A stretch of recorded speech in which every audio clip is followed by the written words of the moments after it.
Okay. On a previous question about the high rates of COVID in China, you said you would listen to the science on questions of mandatory testing, vaccine requirements at the border.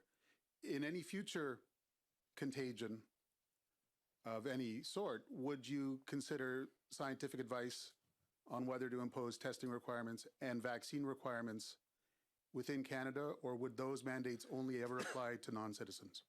So I oppose the mandatory vaccination policy of the federal government because I believe that there was a scientifically supported way to prevent the spread of COVID, and that was through giving people the option to be tested regularly.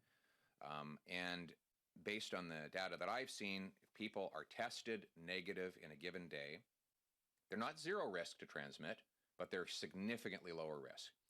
And that would have been a reasonable way to allow people the freedom and the personal autonomy over their bodies to decide what they do with the vaccine.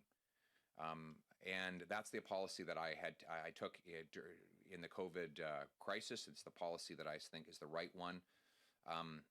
And you're asking me to comment on what I would do on if there was some new pandemic that we haven't heard of.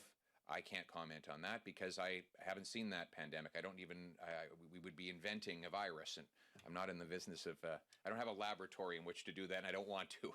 So I can't answer a question about a hypothetical in that nature, but I do stand by the position that I took to give people the freedom of choice on vaccines here in Canada, and I stand by it. Thank you.